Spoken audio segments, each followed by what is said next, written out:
Peuple du Burkina Faso, camarades combattants pour la liberté, pour la paix et l'indépendance réelle. C'est un plaisir pour moi et un honneur de m'adresser à vous en ce jour mémorable, marquant donc le 63e anniversaire de la proclamation de l'indépendance de notre chère patrie, le Burkina Faso. Mais avant tout propos, permettez-moi de rendre grâce à Dieu Tout-Puissant qui nous a permis aujourd'hui de pouvoir nous tenir ici et nous adresser à la nation entière. Permettez-moi également de rendre donc un hommage à tous ces combattants qui bravent vents et marées et qui nous permettent de survivre. Permettez-moi de rendre un hommage à tous ceux qui ont perdu la vie dans ce combat. Tous ceux qui sont aujourd'hui sur les lits d'hôpitaux et qui cherchent à recouvrer la santé, nous prions Dieu qu'il leur accorde meilleure santé. Et que ceux, les êtres chers que nous avons perdus, nous prions Dieu également que la terre libre du Burkina Faso leur soit légère. Camarades, permettez-moi une fois de plus de rendre hommage à tous ces fils et filles du Burkina Faso restés à l'arrière, qui ne ménagent aucun effort pour permettre à ceux qui sont au front de pouvoir se battre. Tous ceux qui contribuent à l'effort de guerre, tous ceux qui sont engagés, qui prient jour et nuit pour que la paix puisse revenir au Burkina Faso. J'irai aussi mettre en garde les valets locaux de l'impérialisme qui sont à l'arrière, ici avec nous, à l'intérieur du pays comme à l'extérieur, de changer de fusil d'épaule. Parce qu'il est temps qu'on arrête et qu'on puisse voir dans la même direction et agir pour que le Burkina puisse recouvrer la paix. Nous n'allons plus dérouler le tapis rouge à ces valets locaux parce qu'il y a un temps à toute chose. Il y a de cela plusieurs années, le Burkina Faso connaît sa page la plus sombre de l'histoire. De quoi s'agit-il? Ce terrorisme qui nous est imposé, qui nous endeuille et qui nous empêche de vivre n'est qu'une manifestation violente de l'impérialisme. Ces impérialistes, en plus de piller nos États, en plus de nous spolier, à travers les valeurs locaux qu'ils ont mis à la tête de nos États, États d'ailleurs qu'ils considèrent comme étant leur sous-préfecture, aujourd'hui a atteint son paroxysme en nous envoyant une horde de criminels qui tuent hommes, femmes et enfants. Nous supposons que c'est l'apogée de l'impérialisme et du néocolonialisme. Le vaillant peuple de Burkina Faso va les accompagner dans le déclin. Il y a un an de cela, nous nous sommes offusqués et nous nous sommes révoltés contre la manière de mener cette guerre. Le peuple nous a confié une mission. Nous ne doutons aucunement de notre peuple, de sa vaillance, de sa résilience. Ce peuple qui n'abdique jamais, qui n'abandonne pas, qui fait face à l'adversité. Nous avons décidé, en toute âme et conscience, de prendre la destinée de cette patrie et de mener la guerre. Parce que la guerre pourrait durer si jamais on ne la menait pas. En témoignent ces cellules dormantes qui se sont subitement réveillées lorsque nous avons décidé d'enclencher le combat. Ces derniers jours, vous avez pu remarquer l'intensité de la bataille qui nous reconforte dans notre thèse qu'il y avait plusieurs cellules dormantes qui devraient entretenir cette guerre pendant des décennies et des décennies. En engageant cette bataille, nous avons fait appel aux fils et aux filles de la nation. Nous ne doutions point. Les gens ont répondu présent. Plus que ce que nous estimons, et aujourd'hui encore plus, les gens sont déterminés à s'engager pour la bataille. Nous remercions ce vaillant peuple d'avoir compris ce message. En plus de cela, nous avons souhaité à ce que le peuple finance sa propre guerre. Ce qui a été compris. Aujourd'hui, les gens soutiennent, appuient les forces combattantes comme ils peuvent. Beaucoup de choses sont faites, mais nous allons encore demander encore plus de sacrifices. Merci à ce peuple qui a compris que la seule manière d'y arriver, c'est de faire sa propre guerre une bonne fois pour toutes. En venant donc à la tête de l'État, nous avons trouvé une armée en sous-effectif, mal équipée, mal organisée, peut-être mal entraînée. Il s'agit pour nous, dans un premier temps, de faire appel rapidement aux VDP qui ont répondu et aussi de les équiper, ce qui ne fut pas une tâche facile. Dieu merci, nous y sommes arrivés à équiper tous ceux que nous avons pu recruter. Au sein de l'armée, déjà pour l'année 2023, l'armée de terre a recruté plus de 11 000 hommes. 5 000 autres sont en phase d'être recrutés dans les jours à venir. S'agissant de la réorganisation, très vite nous avons compris qu'il nous fallait des unités organiques. Ce qui a conduit donc à créer dans un premier temps 6 bataillons d'intervention rapide.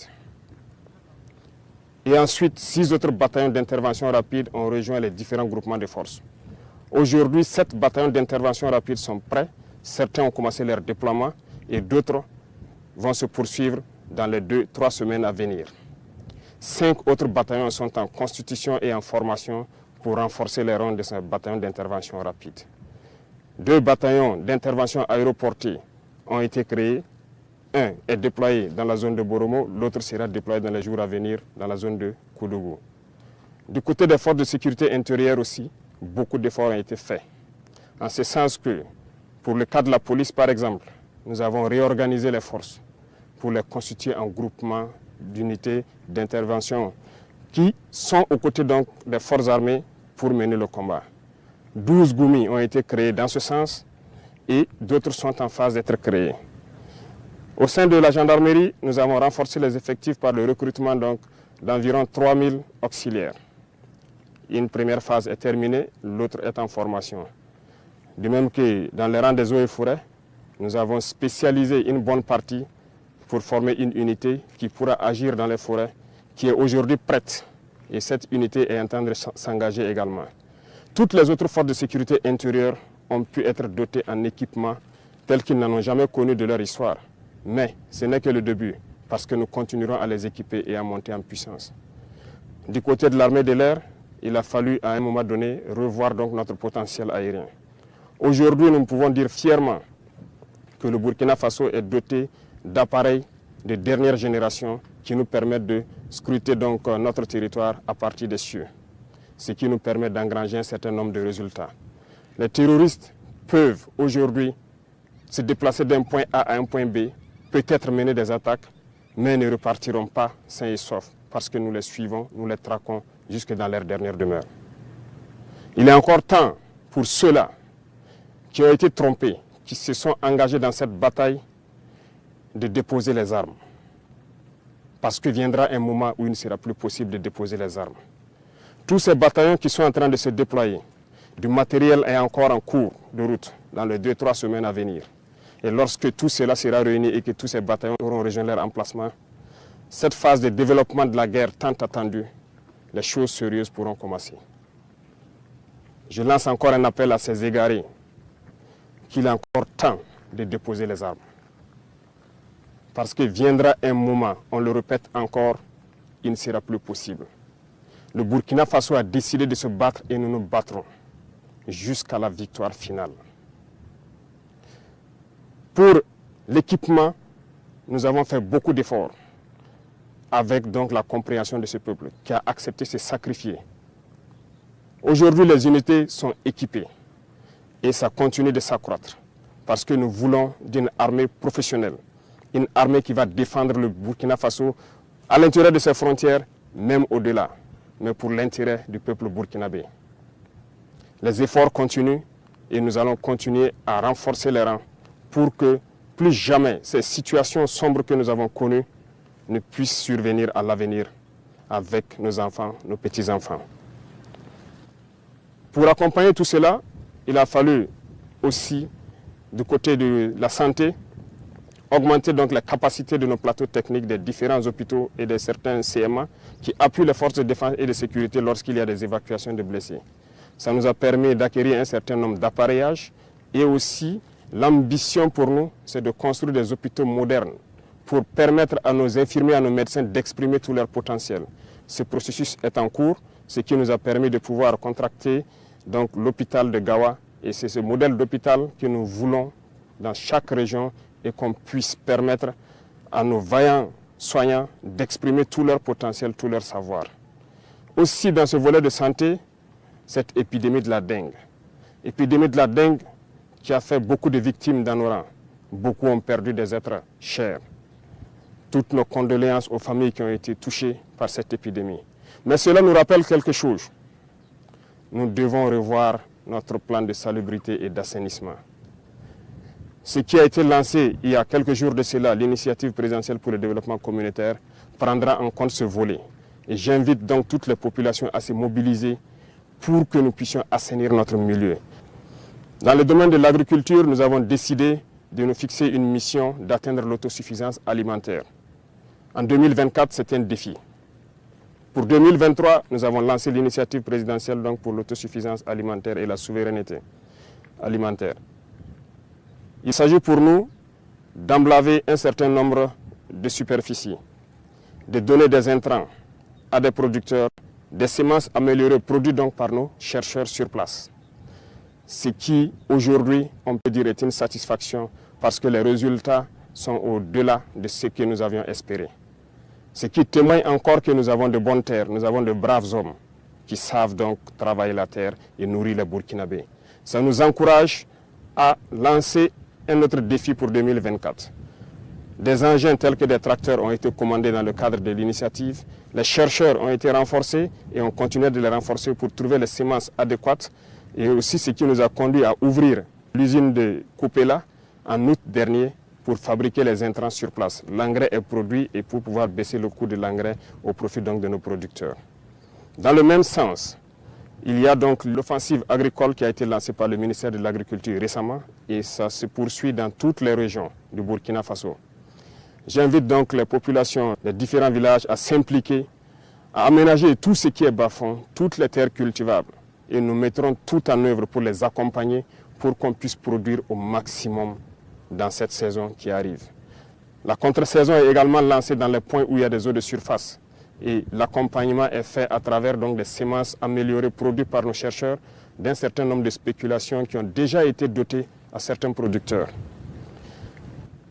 On ne pourra pas parler d'agriculture sans parler donc du développement de l'agroalimentaire. Nous sommes en train d'encourager actuellement donc tous nos importateurs et tous nos opérateurs économiques à se lancer dans la production, dans la transformation. Beaucoup d'usines verront le jour pour que un certain nombre de produits alimentaires soient produits au Burkina, transformés au Burkina et consommés au Burkina Faso. Et pourquoi pas exporter. C'est un défi que nous nous sommes lancés et nous comptons sur cette brave population pour nous accompagner à pouvoir réaliser ces défis.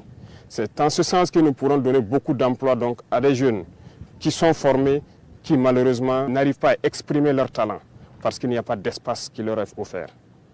Dans le même sens, le ministère de la Jeunesse a été instruit de mettre un accent sur la formation professionnelle. Cette mutation est en cours en fédérant donc toutes les écoles et tous les centres de formation professionnelle pour que nous ayons une meilleure vue de la formation donnée et de ce dont nous avons besoin pour le développement de notre chère patrie. Camarades, parlant donc du développement du commerce, et comme vous l'avez suivi la dernière fois, il s'est agi pour nous de faire donc une analyse de notre situation économique. Et à l'issue de cette analyse, nous nous sommes rendus compte qu'il fallait prendre un certain nombre de mesures. Et nous avons dit à compter de janvier, un certain nombre de mesures seront prises. Pas pour mettre la pression ou pour empêcher certains d'exercer leurs fonctions, mais c'est pour le bonheur du Burkina Faso. Il faut que nous créions la richesse, que nous puissions employer nos jeunes. C'est dans ce sens que nous allons développer le commerce interne. Nos commerçants qui quittent les villes vers les campagnes, nous allons encourager à ce que ces produits qui partent vers nos campagnes soient produits au Burkina Faso. Donc, nous invitons tout un chacun à prendre cette donnée et à mûrir les projets nécessaires pour que, en 2024, nous puissions donc atteindre cet objectif-là. Sur le volet donc de la coopération, un bon nombre de partenaires ont refusé de nous accompagner, de nous aider à acquérir le minimum d'équipements. Jusqu'au jour d'aujourd'hui, certains équipements dont nous avons payé des avances auprès de certains pays qui sont favorables à nous les livrer, les licences ont été bloquées par d'autres États impérialistes qui n'ont aucun intérêt à ce que nous puissions évoluer dans notre guerre. Par contre, plusieurs autres États ont accepté d'ouvrir leurs portes. C'est le lieu pour moi donc de les saluer et de les remercier pour leur engagement aux côtés du Burkina Faso dans cette lutte. Ici en Afrique, nous avons jugé nécessaire de nous mettre ensemble, surtout au Sahel, parce que nous ne pourrons rien faire sans union.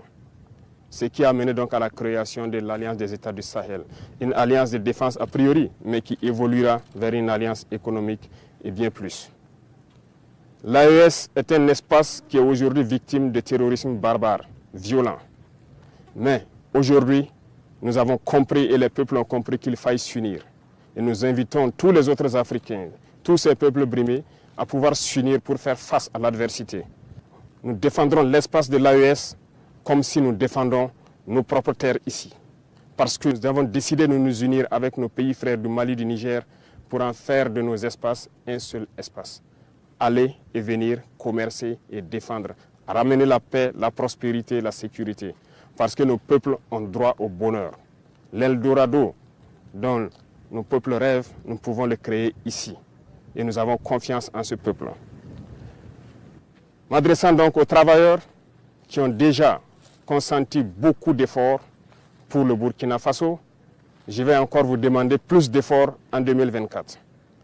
Il y aura certaines mesures qui seront prises pour encore accentuer sur la contribution à l'effort de guerre. Ça va toucher les travailleurs du public et du privé et aussi les entreprises sur leur intérêt brut.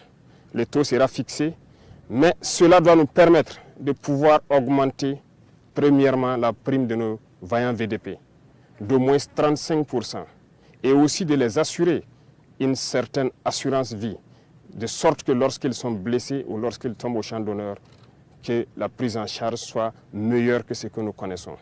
Donc, il y aura plus de sacrifices qui doivent être consentis à l'endroit donc de ces vaillantes populations qui ont accepté de répondre et qui se battent jour et nuit sur le terrain.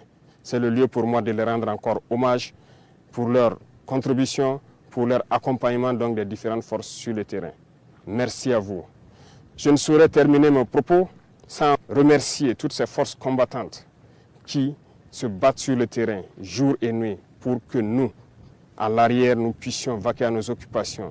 Remercier donc tous ces travailleurs, commerçants, paysans et éleveurs qui se battent aussi et qui contribuent à ce que nous puissions mener cette guerre et libérer nos terres. Vive le Burkina Faso, la patrie ou la mort, nous vaincrons.